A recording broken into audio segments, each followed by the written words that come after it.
we're on. What's up, Ernie? We're back. What up, Richie? Chilling, Everything man. good? Another week. We're still alive and kicking.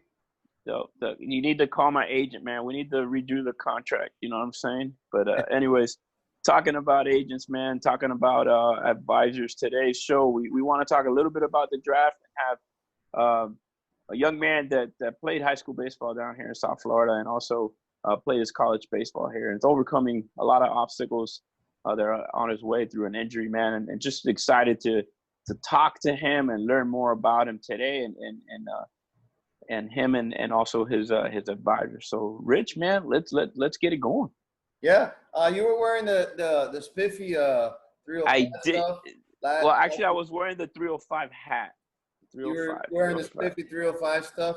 I still haven't told you the story about that. Once we're done with today's show, I'm going to give you the story about that. I actually got a few text messages about the shirt I was wearing last week. It's not the same one I'm wearing today, but it said Tough Neek, and that's actually a local guy. He actually is Chris Perez. It's his brand. He's one of the wrestling coaches at Southridge. He actually built the wrestling program at Keysgate, but then he got offered a job at his alma mater, so he took that job. But he's making little shirts, and it's a cool little brand. He's putting a lot of kids in college, so he actually made us some Yard Talk shirts that I'm going to pick up next week. Cool. So yeah, awesome. Hopefully we'll have him on. So without further ado, let's see how my agent's already coming through. Yes. Hey, man. Let's bring him in. Hold up. Let's go.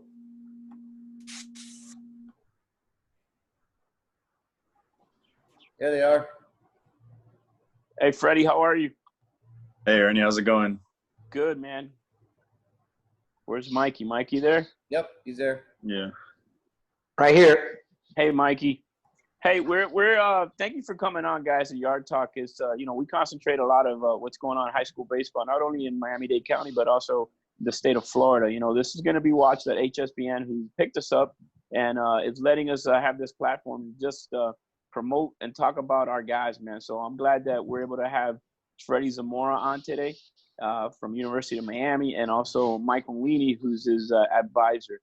And Mike's we'll talk a little bit about Mike later because he's had backgrounds in baseball and also has had some big names that he has advised through his career. So before we start, Rich, I would like for us to play this video, which I think personifies what has been transpiring with Freddy Zamora the last few months.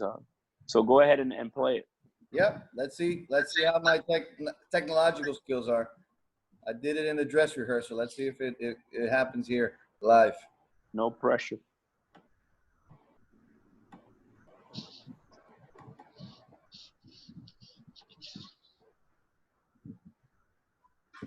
Let me know if you guys can see me. We good? We good. Here we go.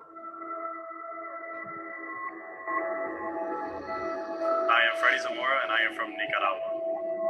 My parents came over and brought me and my brothers and my sister when I was 5. Living from house to house in small areas. My mom working every day, cleaning houses. My dad doing construction, making sure we always have food on our table. They never complain. I just want to make them happy for the way they've raised me, all the values they've taught me, and for just sacrificing basically their whole life for us. My initial influence when I started playing baseball was my dad. He was a professional baseball player over there, so he was the one who put that drive in me to get better every single day. I want to be a role model for other kids that are going to go through the same thing in the future. If you work hard enough, anything's possible.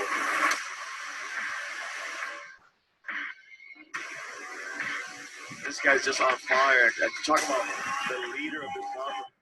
And he rips that one to left field. Forget about it. Zamora up. He swings and walk-off homer for Freddy Zamora and the Canes. This past season, we got cut short 3 days before the home opener. I was running down the first base line, trying to beat out a throw, and I collided with the first baseman, and I landed on my right ACL and tore it. Since my surgery, the process has been really grueling. But I fought my way back, and I'm ready.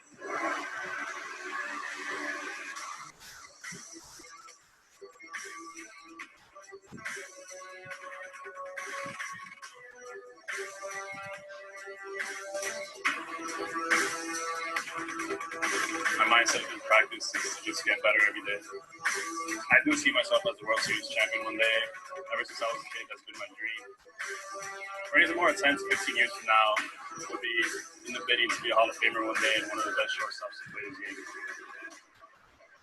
Freddy Zamora, Mr. Do-It-All. We talked about it earlier, man. It is unbelievable. Unbelievable what he just did.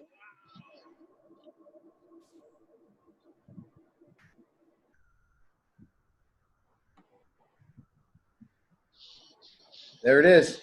That was fantastic. Freddie, quick, before we get on a serious topic, how on earth did you choose to shoot that at Gables?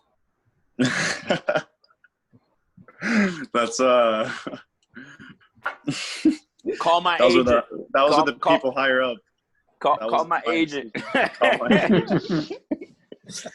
Listen. When Mike Maulini calls and says he needs the favor, we move and thank God that everything was a go and everybody was there doing the with the observing the social distancing with the mask, and everything was done the right way, and I was there to make sure that got done. But more importantly, Mike Maulini does a lot for our community that he doesn't want to take credit for, with a lot of players that he has that are former South Florida players. So yeah, man, he takes care of us. We're gonna have to take care of him. So that was a no-brainer. Well, but Freddie, the first thing I gotta tell you, man, is how are you feeling? Or ask you is how are you feeling? Now just feeling good. Feeling better than I did before, after surgery. Right after surgery, my leg was feeling pretty bad, the pain and stuff. But once I got off the crutches and started being able to do more things in terms of working out, the leg has been feeling great, and just getting better every day. Right. You looked great at the workout, man. You didn't look like anything was forced. You didn't look like there's any pain, because I saw the whole thing, and you were there the whole time like nothing, so it looks like you're back, man. And one of the things that I loved is I know you got that tat that says now, and yeah. I was the first one that told you, oh, the time is now, and I recognized it. And that's the sense of urgency that I see that you have as a player. And what made you choose that significant message that you have on yourself? No, just pretty much that same thing. Just I wanted to put it on me, just to give myself a constant reminder every day. Like my mom tells me, just don't leave for tomorrow what you can do today. So the time is now. I think it was like the perfect thing to put on me, and just seeing that every day, and it reminding me, giving me a reminder to just do everything that I'm able to do. Yeah, it's awesome. And Lou Holtz wrote a book that's called WIN, W-I-N, and it's an acronym for What's Important Now. And we tend to, not focus on the now and the moment. And obviously in baseball, you got to focus the now and the moment on this pitch, not the pitch that happened or the next pitch. It's this pitch right now. And that's a great message for all the young ball players that are out there. But Freddie, enough about that, man. You played at Killian for 4 years down here. You played for a great coach and a friend that passed away recently. What can you tell us about Angel? My gosh, I'm slipping my last name here. Herrera. Angel Herrera, man. Sorry, man. I've got so many questions. What can you tell us about playing for Angel? I mean, it was probably the best 4 years of my life, honestly. He took me in when I was an eighth grader actually, and he pretty much brought me under his wing and taught me how the game of baseball was supposed to be played. And he was the one who really started getting at me to get better. And he saw this talent in me that in that moment I didn't know I had, and he just pushed me every day when I came in as a freshman. It just made me get better every day. Introduced me to great people like Mikey, and he was just a great coach. He communicated with his players, and was there for his players, was something special. And I don't think anybody else really was like that. So it sucks and it's touching that he passed away, and may he rest in peace. But I know that he's looking down right now, smiling, because this is something that we talked about a lot of times. Freddie, absolutely. I noticed that's one of the first things I noticed that you had on your Killian shirt. Yeah, Yeah, you had on a always. Killian shirt, and I you know, that's immediately what I thought of. I thought of Angel and known him for a long time, and like you said, he was kind of a player's coach. Just to take that point a little further along, now that you've had a good high school experience, you're at the collegiate level. Now you're talking about playing at maybe the next level. What would you want a high school coach to provide for the next generation of kids, of ball players? Like, what you, in retrospect, what would you say to those coaches? What would you say with what you have, the experiences that you have gone through? What would you say? What would you want a high school coach to be for your brother, for your other younger brother? You know, what would you want for them? Let's see.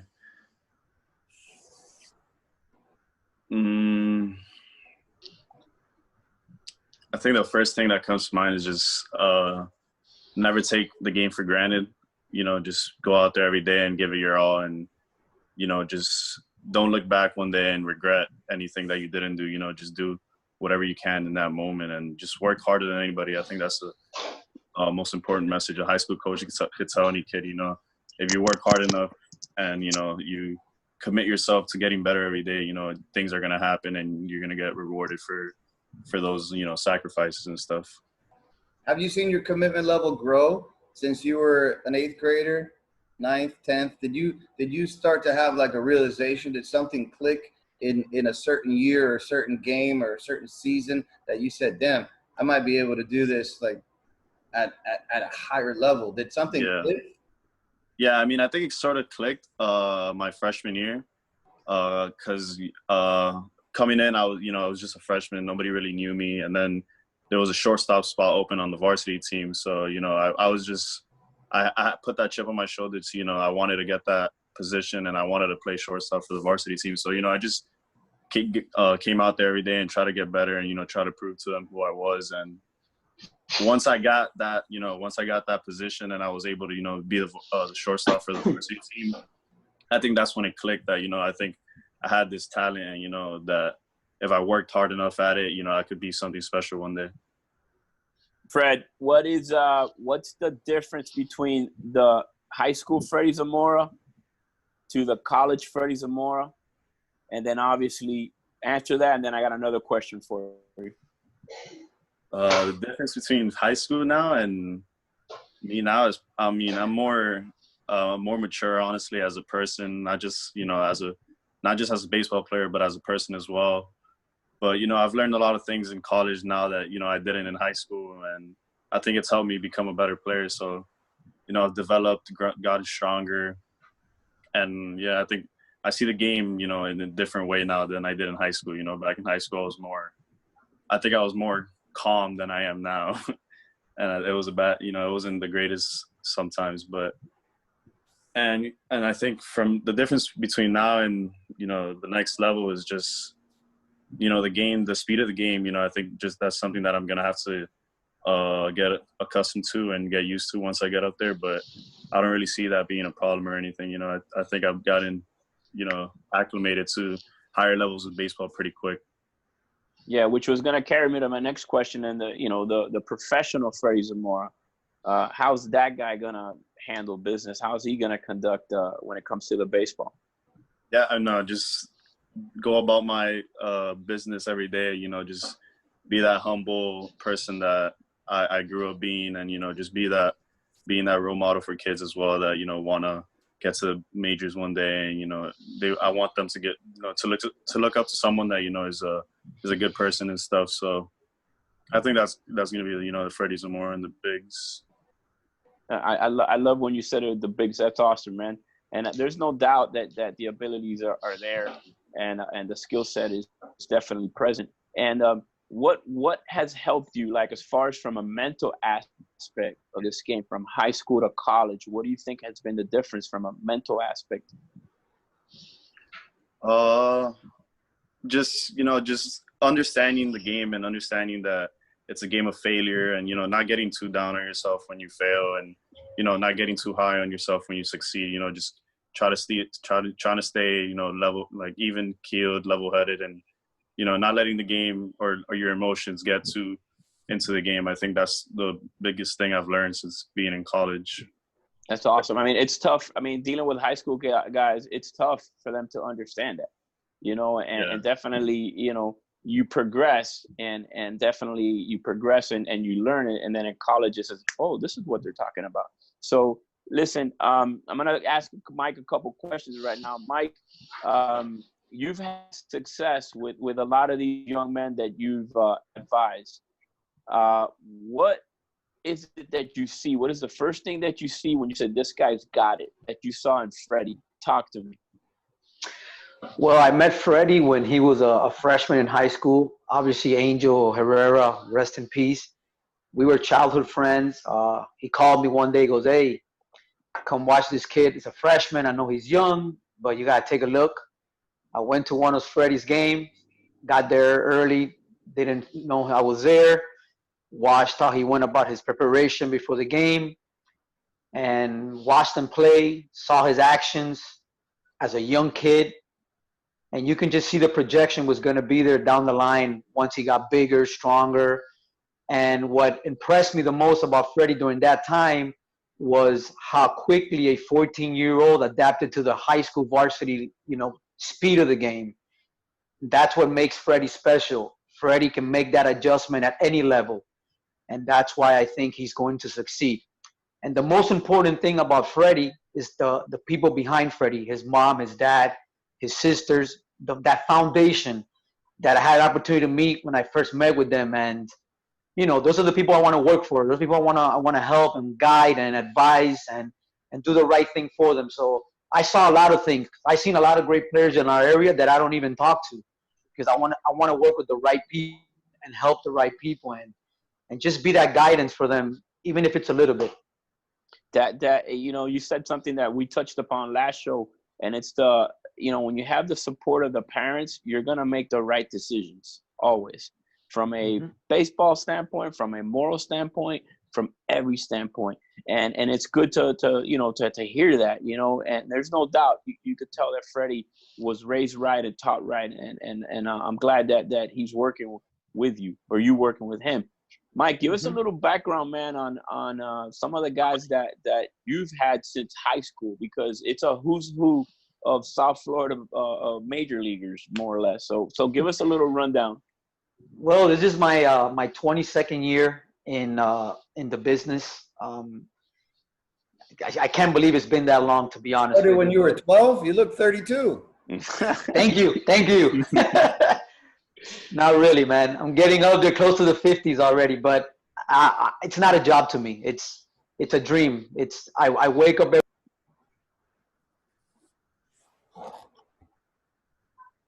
I do it with passion. I do it with love, and I've represented over 90 guys at the University of Miami and over 60 kids from the Miami area as well.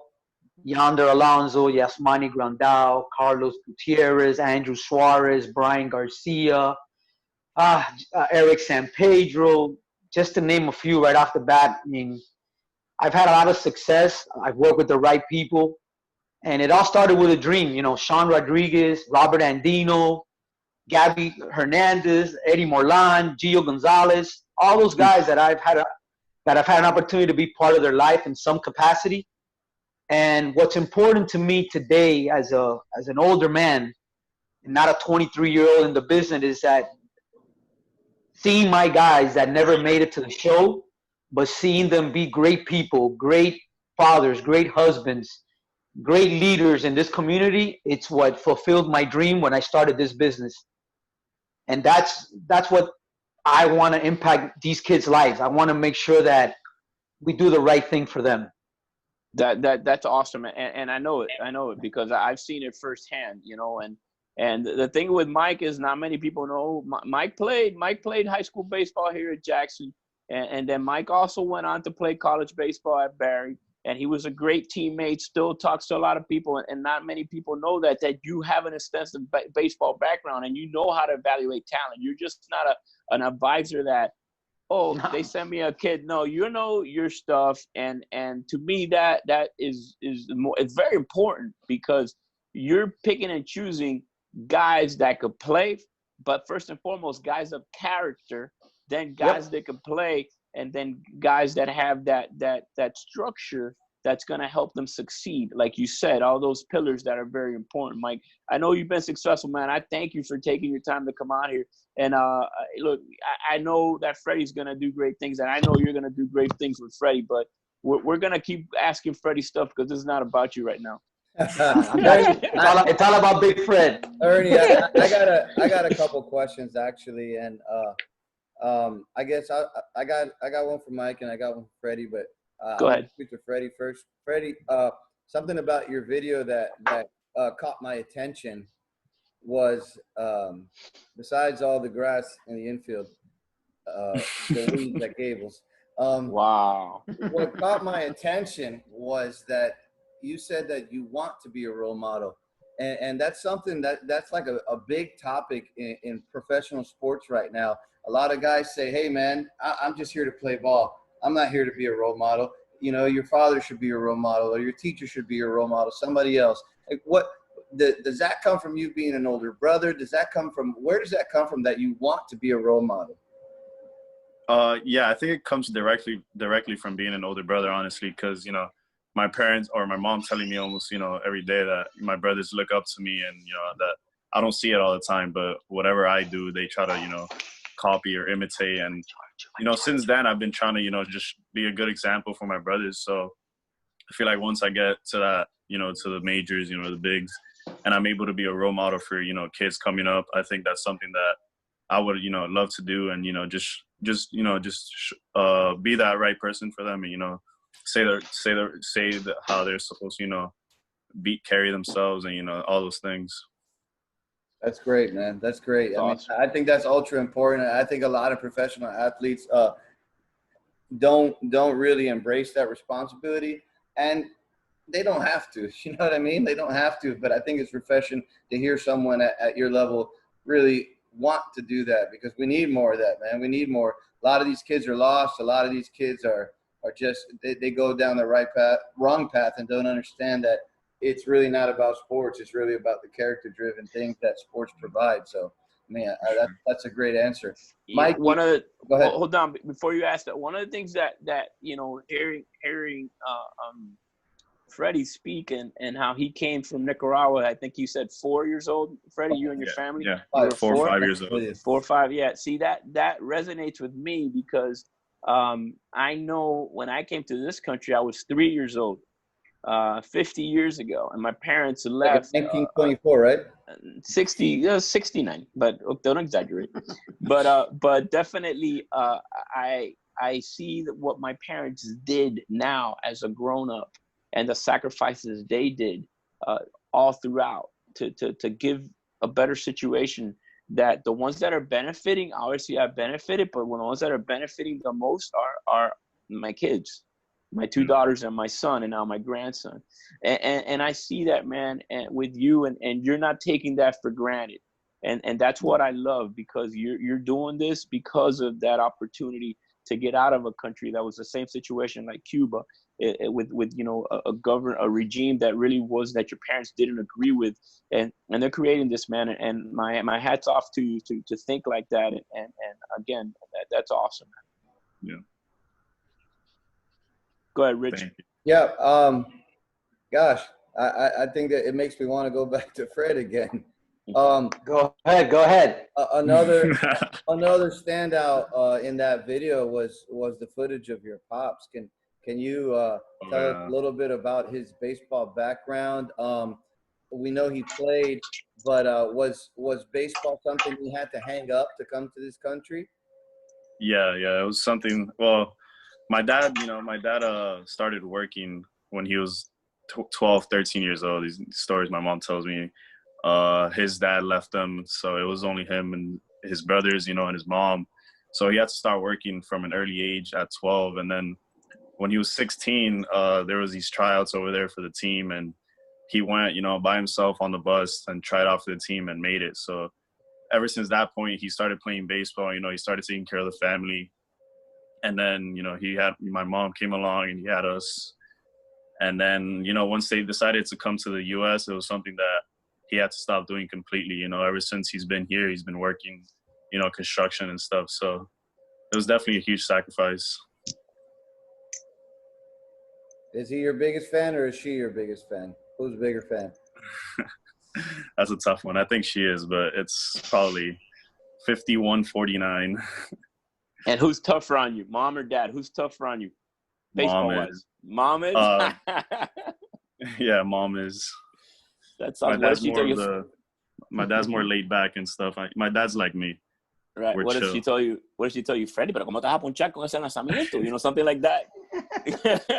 That's like, Freddie, why are you going to swing at that pitch? How can you swing at Yeah. No, I mean, honestly, I've been blessed because of my parents. My dad coming, and my mom, she plays softball and volleyball. No way. When she was a kid. Oh, wow. So, yeah. I've been honestly blessed to have them because, they're not those parents that when I was growing up and stuff and I was having bad games and they were those parents that were just out there screaming at me and stuff like that. They understood the game and they understood that, I was going to grow and I was going to develop and stuff. So they always just kept me, they always kept me up and stuff and never, really put me down. That's fantastic. Mikey, question for you. I mean, I've known about Freddie since before he got into 9th grade as well. I mean, this is the way high school works now in this landscape. I knew whose district you live in. I knew what school you weren't going to. I knew what school you were going to. Like, I've known about you since before 9th grade. But my question, leading into that question is, Mikey, a lot of people don't know what advisors do. A lot of people don't know who should have an advisor. Like, can you just elaborate a little bit on what it is you do and who should really seek your services? Because, everybody's son or daughter is the best thing since sliced bread. But honestly, there's got to be some measurables there. So could you just elaborate on that? I mean, to give you a little bit on Freddie's case, since Freddie's here, when I met Freddie, he was a 14-year-old.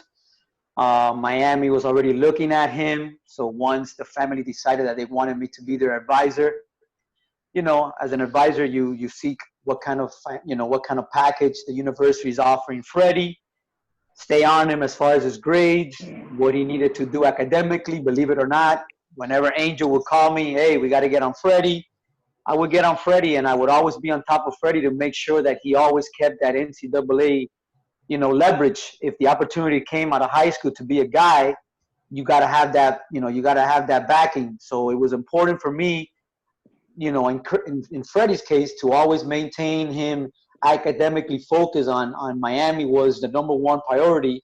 And if professional baseball came and knocked on the door, we would listen. But, and that's what we do in that level. And then obviously as we get going into the college level, then, we try to advise the kids, are we going to go to the Cape this summer? Are we going to not go to the Cape and just stay home and work out? Are we going to go to Team USA?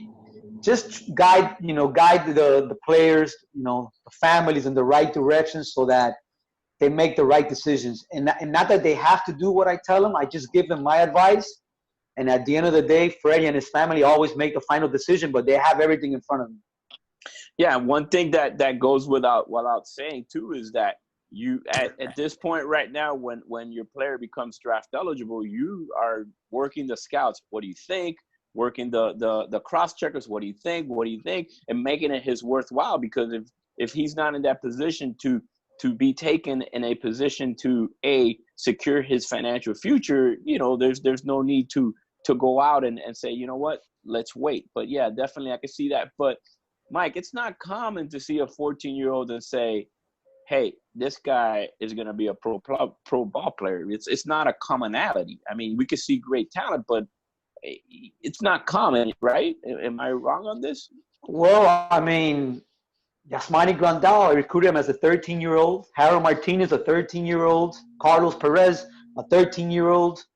Andrew Suarez, a 14-year-old. So, okay. Yeah, I mean, there are guys that are special that stand out from the pack right away. And if you have, guys like us that have been around the game, know the game, have played the game, you can see guys and you could pretty much project. Not that you're going to be perfect all time, because you are going to make mistakes. Of course. But, we're pretty good talent evaluators based on the experience that we have in this field. So Yeah, I think I've done pretty well. You've done okay. You've done okay. Yeah. You know. Yeah. You know, right. I got to see you know, some exciting names playing as 16-year-olds. Bryce Harper comes to mind right away, and Lindor and Mike Christensen and Austin Meadows and stuff like that. And yeah, you're right. You could see it, but damn, at 14, I still I saw J.P. Crawford at 14, and I was like, what? It's tremendous. But it's like we live in a big country, and sometimes we see our area, and you know, gosh, yeah, he's good in air, but then you go out, it's not the same. But yeah, you definitely have more hits than misses, and I commend you for that. So Freddie, going back to you, man. I'm tired looking at Mike's head. Listen, Freddie, what are you hearing, man? Talk to me. What you're feeling as far as this draft coming up, June 11th, right, Mike? June 10th and June 11th, yeah. June 10th, 11th. What are you hearing, and what are you sensing, Freddie?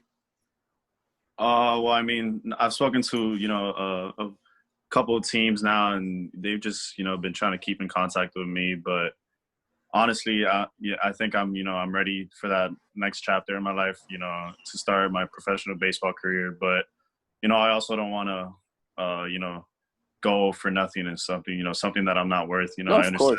Of course. I understand with my injury and stuff, there's going to be a lot of things going into the draft and into play, but I definitely don't want to, undervalue myself. I know what type of player I am, and I know what I can do, on the baseball field. So if I have to come back to Miami, that's fine. That's totally fine. I'll just show that I'm a first rounder next year. But, I'm excited for it, and I'm hoping to, get that opportunity this year.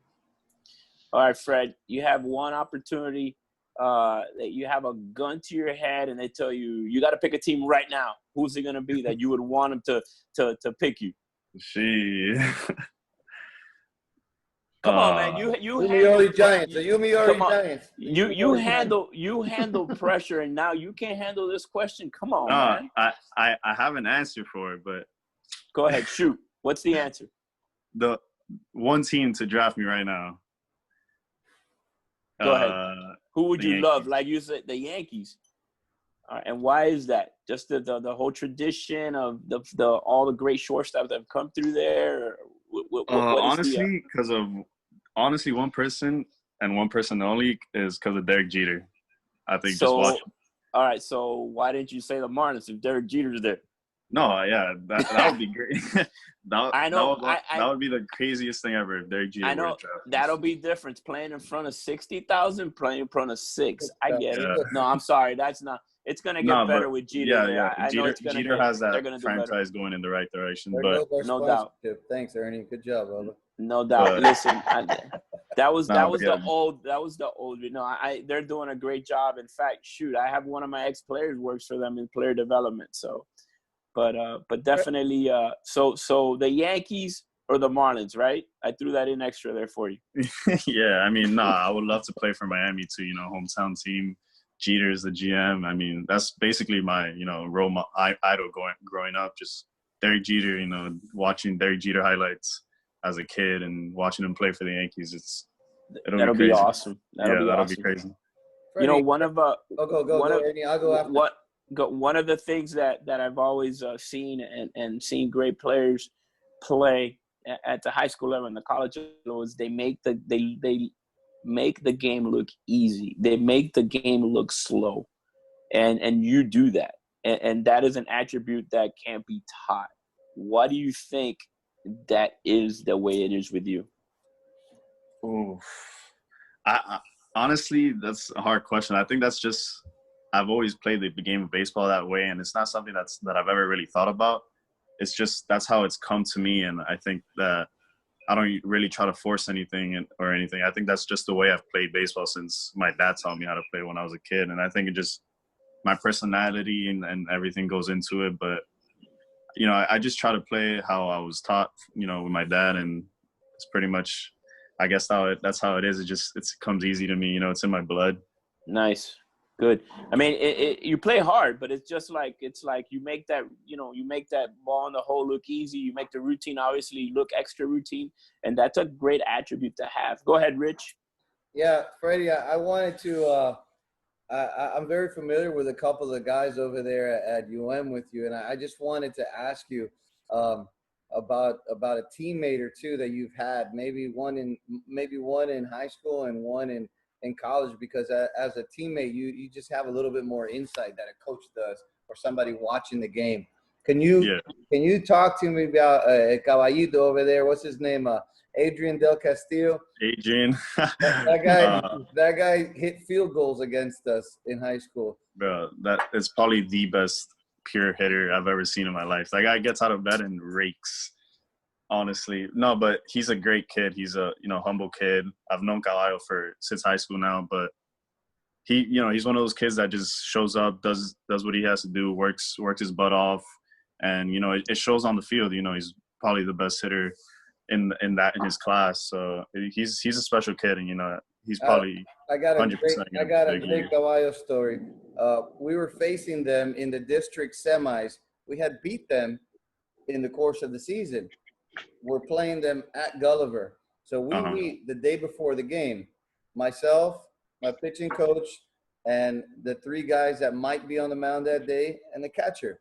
And we say, hey, this is the game plan. He does not swing the bat today. Does not swing the bat today. We're going to frustrate him and his team, and it doesn't matter if there's men on first and second in the first inning. We're going to walk them. We're going to put them on. And that's just going to frustrate him and the team, et cetera. Everybody, Voltron, everybody puts their hands in, go. Then comes the game next day. First inning, couple guys get on, he comes on. We load the bases to put him on. Damn. My pitcher throws his hands up, being a little demonstrative. That's cool. We get the next guy out. Hey, see, it worked. Blah, blah, blah. Fast forward later in the game. He comes up. Coach tells me, hey, you're going to walk him? I says, nah, man. Let him go. Let him get his. He wants him. Caballo hit it through the field goal post behind right field. Yeah. he wanted to face him. There it is. He's just a special guy. And it's crazy because, in high school, sometimes you see a lot of guys in high school that you're like, wow. But then they get to the collegiate level, and then you're like, man, what happened? Double wow. Well, yeah, and that's what he's done. And I just wanted to hear from a teammate's point of view, because I've only been on the field with him as an opposing coach. I haven't seen his work ethic. I haven't seen what he does at in practices and BP and stuff like that. Yeah, he's a dude. He's definitely going to be one of those top guys next year. Definitely, yeah. He definitely. There's a lot of guys that could swing it over there in Miami. So, but so Fred, feeling great. You're throwing. You're hitting already. You're getting ready. You got any workouts coming up soon? Workouts like what type of workouts do you mean? Like actually, like of the pro workouts with the teams, or that you're not ready for? Teams are not allowed. Not allowed anymore. Oh, because of the good. All right. Dead period. Yeah, they're done. Yeah, because of the COVID. All right. Okay. Yeah. Good. Awesome. No kidding. Yeah, just been having a lot of Zoom meetings with them over the phone, just like this. Zoom meetings with pro teams. Oh yeah. That's what's been going on. What kind of questions they ask you, man? It's because I'm sure we're giving you a harder time than they are. But what kind of questions? Nah, they ask about like your past and stuff. They ask about school. Right. They ask about they ask you about things about you as a baseball player, like what are your strengths, what are your weaknesses, what do you think you need to improve on?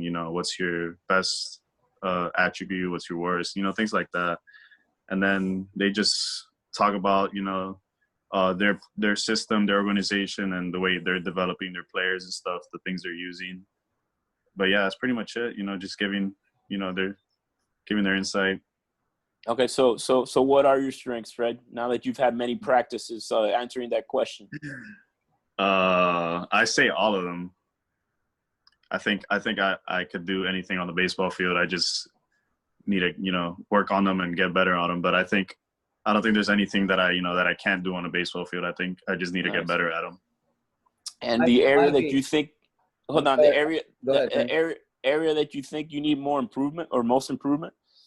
I say just being more consistent. I think that, I've shown that I could play baseball, at a high level. I just, need to do it more consistently and just be that same person and that same Freddy every day. Gotcha. Go ahead, Rich. Mikey, a question that's always is really relevant to the high school game, and I wanted to know how that translates in your conversations with colleges, with teams, and do they ask this? Do they care about this? I mean, I know it's a new day and age. Does the fact that a player like Freddie's been in the same program, the same high school program for 4 years, 5 years, does that say something to teams, to schools about the kind of player, the kind of person that you are promoting or working with? Absolutely. Talks highly about the individual. Talks about the loyalty, the commitment to stick to one program, whether it's good or bad. It has a lot of leverage with teams. You see guys jump around in the high school division and every year. And teams don't really like that because it shows a lot of instability. And, if I'm going to commit millions of dollars to a player, I want to make sure the guy is a stable person, is going to maintain that stability in his mind when he gets that money. That's very important for these teams. And yes, they do look into that very deeply. And how does that translate, let's say, to not a Freddy Zamora, just the average ball player that he might not, he's not going to be drafted, but maybe he's got a chance to play NAIA or, D3 somewhere around the country. How important is that to them? I think it's always important. I mean, you're asking a person that believes in loyalty very deeply, and I've always been that type of person. I mean, that's just my makeup. I think it shows character. It shows who you are. Nowadays people want to be in varsity as a ninth grader. If not, the parents pick up and take them somewhere else.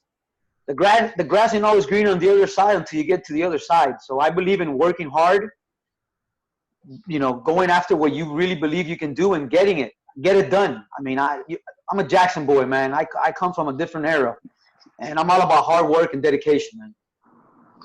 So you know Ray Guns? No. Ray Hedena? I thought he was a Jackson guy. I graduated in 92, so I don't know. Oh, no. He's like 97. Oh. Yeah. You just aged yourself. Freddie, what do you Freddie, what you have two younger brothers. What do you say on that topic?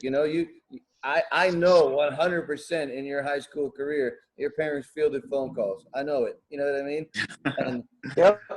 And what do you say to kids out there in high school now about that particular subject? Because it's a big one, man. We got school jumpers. We got guys in 11th grade that have played for 4 schools. Mm-hmm. What can you advise now with what you've been through? Yeah, no, I mean, I'm like Mike in that sense. I'm a big person on loyalty, and I think when somebody makes that commitment towards you, or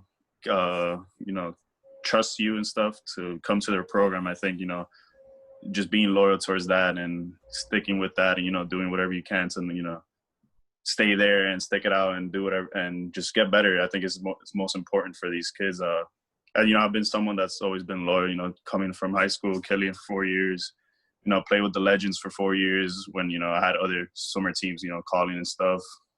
And then, committed to Miami as a freshman and, stuck out that commitment until I got there. I think it's something that's big for me, just loyalty. And I always want to, I want to be around people that are loyal. And I think that's the biggest thing. And let me ask you this, Freddie, because I heard you say a story the other day, which was funny. The day that they went to see you, or you had just committed, or were gonna commit, or something like that, and you had the best day of your life on the baseball field. Walk us through that story, please. No, so it was my freshman season. It was actually we were gonna play Gables. It was that Tuesday. It was a regional semi game, actually. My freshman year, you know, biggest game I've been in up to that point in my life.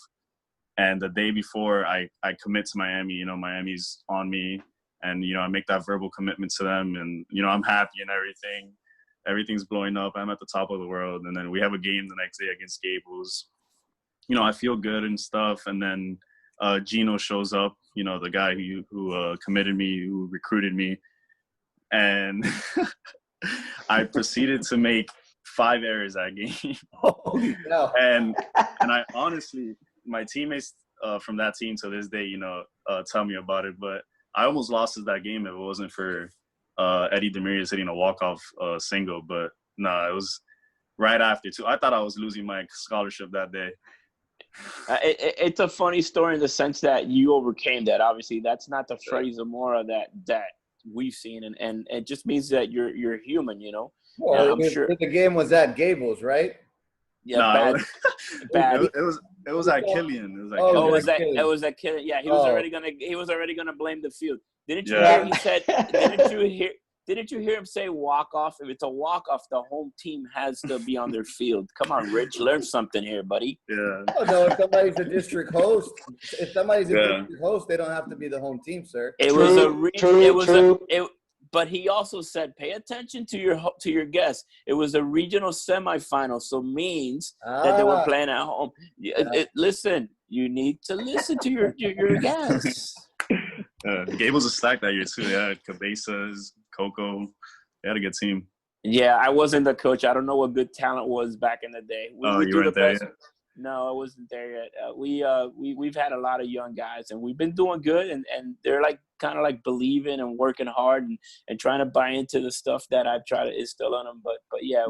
Those teams back in the day there were pretty special, and so much baseball tradition at Gables and in Killian too, because you know, Barquette played at Killian. I don't know if you don't know who Andy Barquette is, and he was a stud, and he played at NC State, and now I think he was even coaching with the Detroit Tigers, was a hitting coach or something. But both those programs have had a lot of tradition. Freddie, if you could have a Freddy Zamora day, as far as have a day where you work with young kids, what age group would you select, and why? What age group?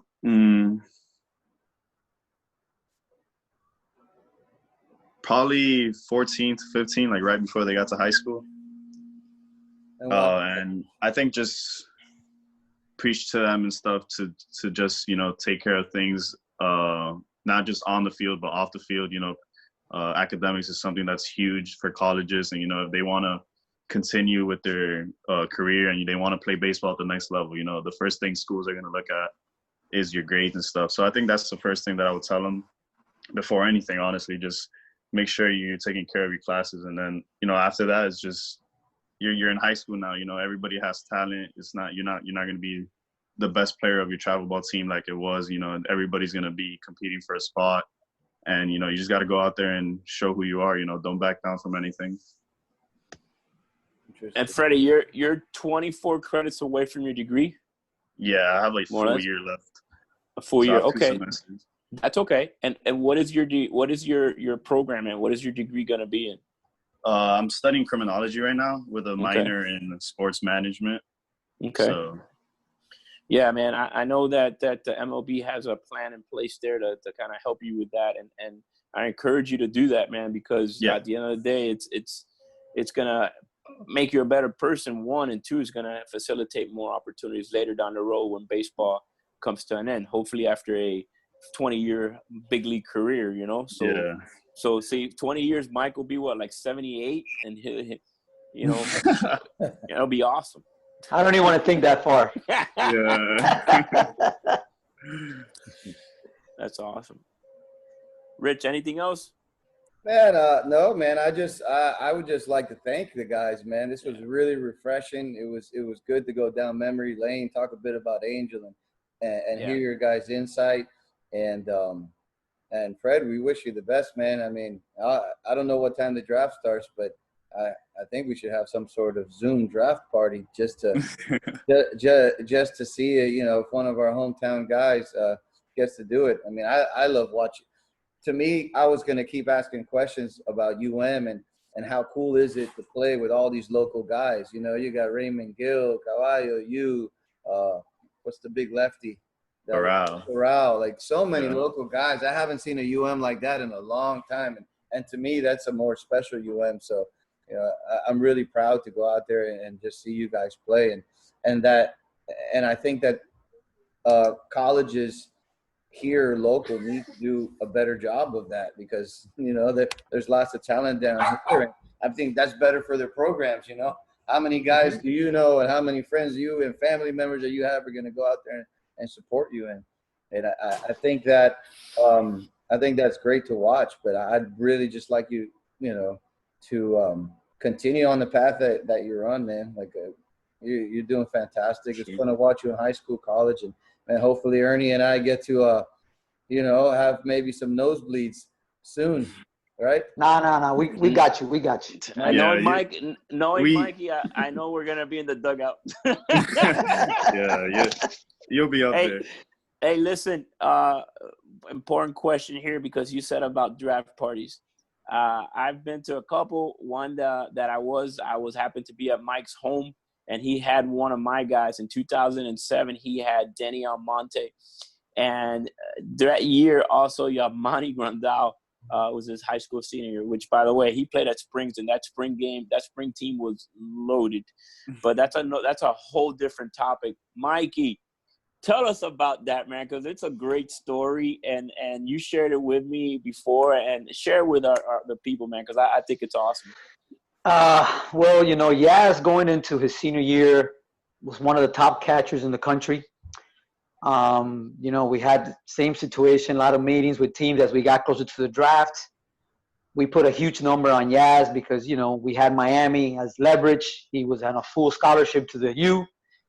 His mom was a teacher, and she was all about education. So, you know, we go into the draft, and, you know, past the first round, we start getting phone calls, and we start turning money down, 900, you know, $1 million. And we're talking about a young man whose family that year made $18,000 a year. Wow. So $1 million was big for the family, but they were committed. They believed in me. They believed in what I had told them. So we turned down money, and then, you know, later on the next day, remember, Ernie, we turned down. People were like, "Oh, what happened?" Well, there was a big plan. There was we had a bigger plan. So we get drafted by the Red Sox later on in the draft, like in the 13th round, I believe. So right before the deadline, we go to Fort Myers. They have another chance to see Yaz work out for their front office people, and then we come back to Miami, and we get on a phone call right before the deadline, and they come in and they offer us, the money that we were looking for. But at that point, we had another mindset, and I know Yaz, like I said, since he was 13 years old. I knew the makeup, I knew the mind, I knew the work ethic. And I remember I told the general manager at the time, listen, that's not going to be enough. I'm sorry. It's like, what do you mean? I said, that's not going to be enough. Well, you know what? Yaz lives in a one-bedroom apartment in Hialeah. There's no way he's turning down that money.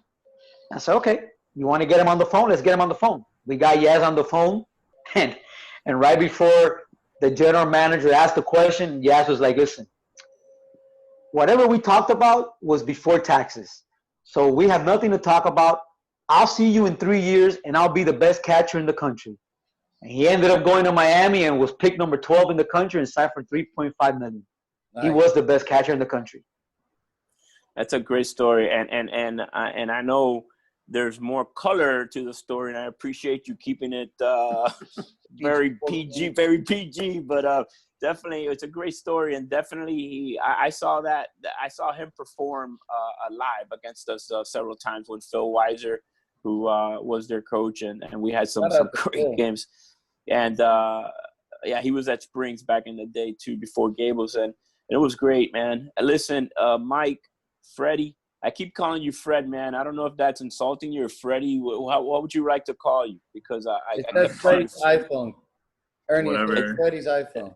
Yeah, I keep calling Fred. Whatever's comfortable. It doesn't matter, honestly. Fred, thank Freddie. you. I appreciate it, man. So anyways, Mikey, thank you. Freddie, thank you for your time, man. We're going to be cheering you on, definitely. Hopefully June 10th, your dream comes true. And hopefully it is the Yankees. Hopefully it is the Marlins, man. And we could be seeing you close up, man. So best of luck. There's no doubt that the talent's there, that you're going to achieve your dreams, because that's the type of makeup that you have and the support system that you have. So go get them. Good luck, man. And you got at least these two guys cheering for you. Thank you. Thank you, guys. I appreciate it. Thank you for your time. No, thank you. Appreciate it. We're on. Hey, Rich, man, that was quite a show, man. Real impressed by Freddy Zamora, the man, and the way that he handled himself and the dedication and the work ethic that he has, and definitely the passion that he has to play the game and the support system. It was great, man. It's just another great show that we had, and to be able to showcase, a young man from our area, and definitely that's going to do big things in this game of baseball that we love. Rich, I think next week, the episode, I think we should have some umpires on. Oh my goodness, we got to get the best of the best. I know for a fact that they cannot throw us out of our show. That for sure can't happen. So we'll definitely. Hey, you know what? For the past since March 17th, they have not blown a call. So I think we're good. They have not missed a call. They have not. So I think it's great, man. They've been the best umpiring has happened through the COVID-19 virus. No games. But yeah, I agree. There's some characters. Do you have anyone in mind that you would absolutely, if you could pick one high school umpire that you could have on here, who would it be? No, definitely it'll be a surprise, man. Let's keep our viewers surprised and tuned in and start talking baseballs with about umpires, and then I think that's what we got going on. It'll be fun. Yeah, I was really impressed by Freddie, man. Freddie and Mikey both tremendous people, class acts, and I think they had some great insight as to the non-baseball side of things, the character side, the role model side, the decision making. I think everybody can learn from that. If you're going to be a draft pick or not, these things are very important on how you're going to develop as a young man, and as parents, how you're helping these guys develop, and what are our true expectations. So I think they did a tremendous job. Definitely. Rich, again, man, pleasure to be on here with you and sharing Yard Talk, man. And where's my shirt, dude? I need my shirt. Where's my agent to get my shirt? No, they're made. I'm gonna pick them up. Next episode, we'll have them on. I'm trying to have headbands too. Headbands. My hairline's gonna go shorter, man. I can't wear the head. I can't do a LeBron on here. We gotta stop the glare, man. All right, man. All right, homie. Good night, guys. Thank you. You got it. I'm Gifton Gope, Major League Baseball player. Please support international baseball by subscribing to CBO TV.